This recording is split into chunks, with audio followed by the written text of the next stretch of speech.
There are days when you wake up not because you've had enough rest, but because your mind won't allow you to sleep any longer. Thoughts keep repeating. Old conversations return.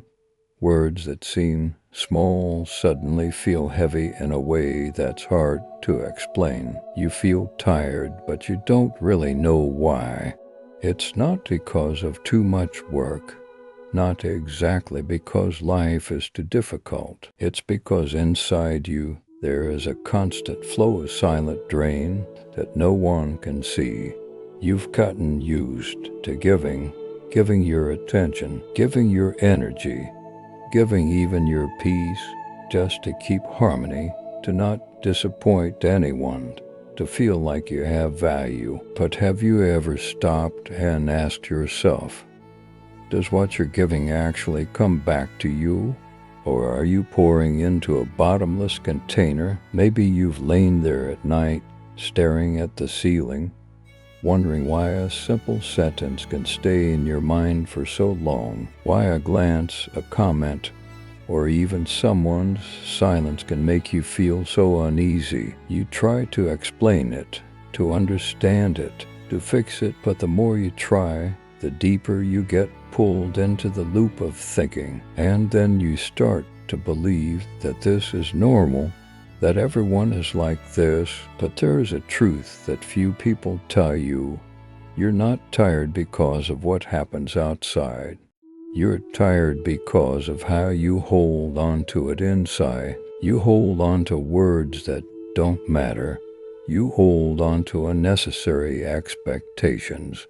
You hold on to worries that have never actually happened. And little by little, all of it builds up until you feel exhausted.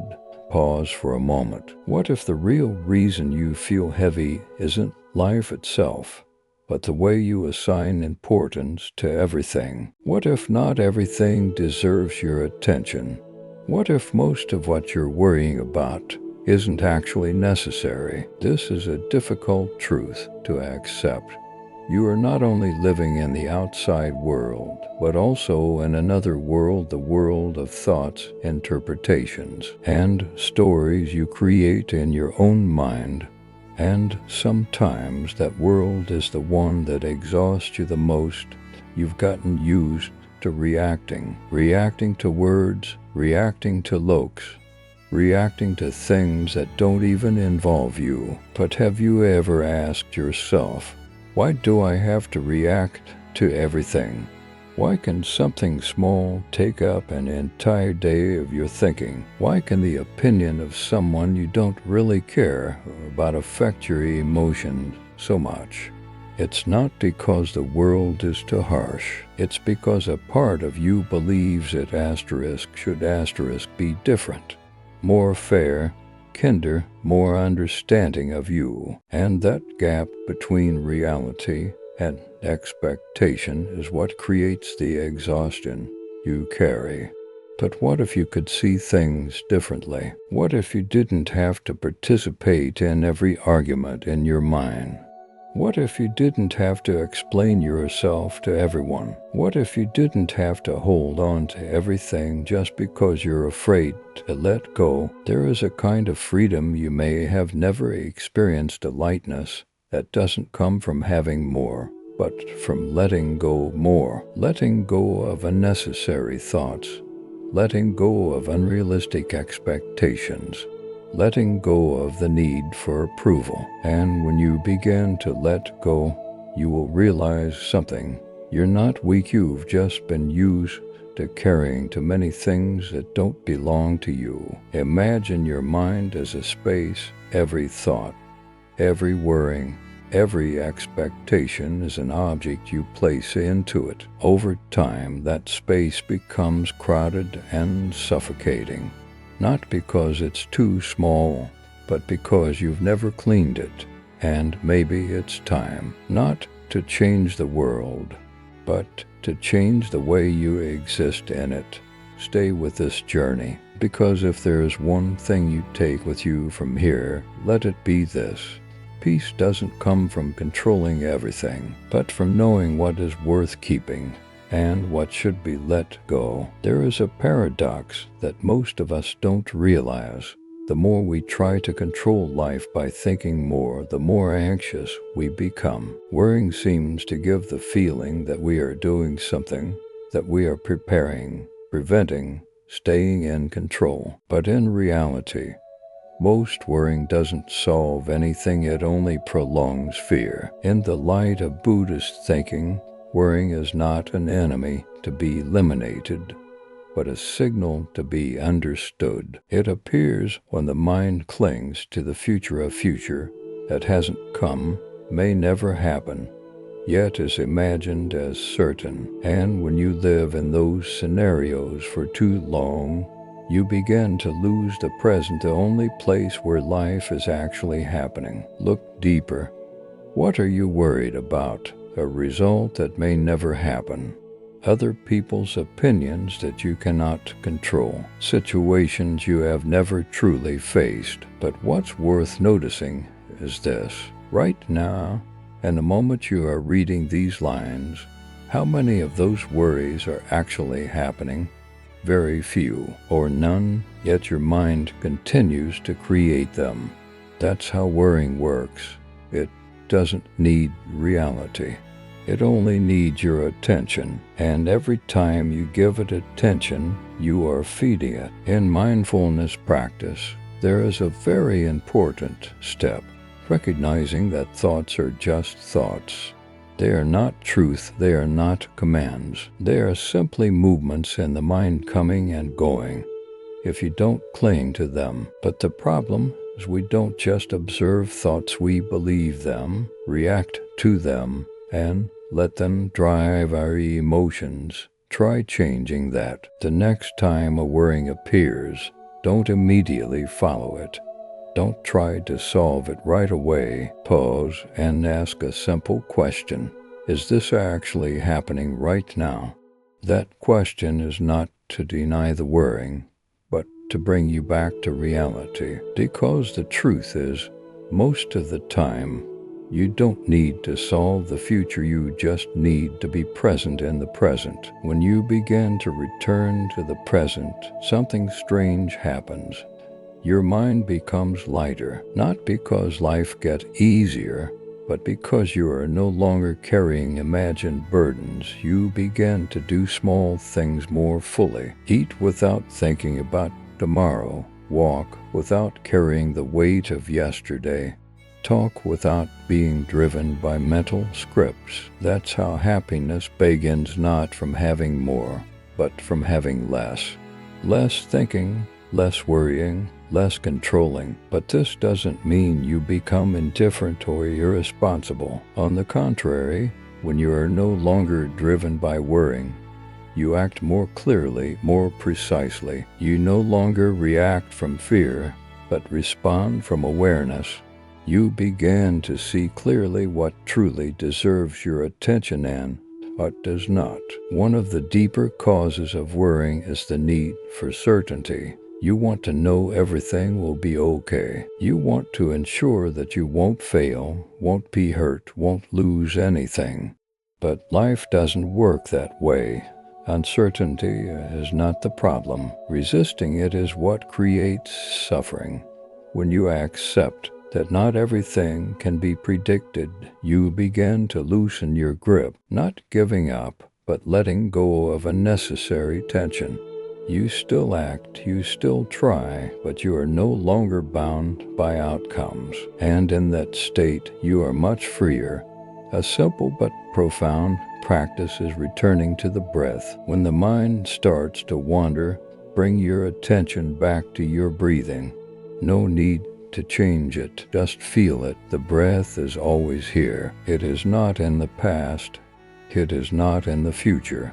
It is the anchor that keeps you in the present. Every time you return to your breath, you remind yourself, I am here, and right now, everything is still okay. Gradually, you will realize that happiness is not a distant destination. It is not about completely eliminating worrying, but about no longer letting worrying take up all the space in your mind. You can still think, but you are no longer trapped in your thoughts. You can still feel, but you are no longer carried away by your emotions. And from there, a lightness appears, quiet, not flashy, but very real. Happiness in this way is not something you have to chase. It is something you allow when you stop overloading your mind with unnecessary things. Because in the end, living more happily is not about adding more to your life. It is about learning to worry less and live more. There is a very strange moment that everyone will go through sooner or later. It is when you pause in the endless flow of thoughts and the worries, the reactions, the unnamed efforts, and suddenly realize that most of what once made you tired was never truly necessary. You don't have to carry everything. You don't have to understand everything. And you certainly don't have to react to everything. Life does not become lighter because the world changes, but because you have changed the way you relate to that world. You are no longer pulled by every word, every glance, every small situation. You begin to see everything from a different distance, a distance wide enough so you are not swept away, but still close enough to feel life unfolding. And it is in that space that peace begins to grow. It is not a loud kind of peace or a state of constant happiness, but a quiet steadiness, a feeling that no matter what happens, you can still remain with yourself. You no longer chase every thought, no longer believe every fear, no longer let unimportant things take your energy. You begin to live more slowly, but more deeply, and then you realize something you may have never truly understood before. Happiness is not something you have to search for outside. It is not found in controlling everything, nor in being accepted by everyone. Happiness appears when you stop resisting yourself, when you no longer force yourself to be perfect, when you no longer try to please everyone, when you allow yourself to be who you are without needing to prove or explain. That is when a deep sense of lightness spreads from within. But this journey is not easy. There will be days when you overthink again, moments when you react out of old habits, times when you forget everything you have understood, and that is completely normal. Because change is not a straight line, it is a process of returning again and again, little by little. Each time you realize you are being pulled in and you choose to pause, even for a second, you have taken another step forward. No one becomes peaceful overnight, but anyone can begin right in this moment, not with a big change, but with a slower breath, one moment of not reacting immediately, one moment of choosing to let go instead of holding on. Those small things over time will create a deep transformation, and then one day you will look back and realize you have changed, not because life became easier, but because you have become stronger. You are no longer afraid of silence, no longer afraid of being alone with yourself, no longer needing to fill every space with thoughts or noise, because you have learned how to be still without feeling empty. That is a very deep kind of freedom, not freedom from difficulties, but freedom from dependence on them, not freedom from thoughts, but freedom from being controlled by thoughts. And when you live in that state, you are no longer just existing. You are truly living with presence, living with clarity, living with an inner world no longer torn apart by countless unnecessary things. If what you have just gone through touches you, even in a very small way, hold on to that feeling and do not let it pass like other thoughts. Try to apply just one thing in your daily life, and if you want, share your thoughts below. You don't need to write something perfect. You don't need to be right or wrong, just something honest, something you are feeling right now. Sometimes a single line you share not only helps you see yourself more clearly, but can also reach someone else going through the same thing. You are not alone.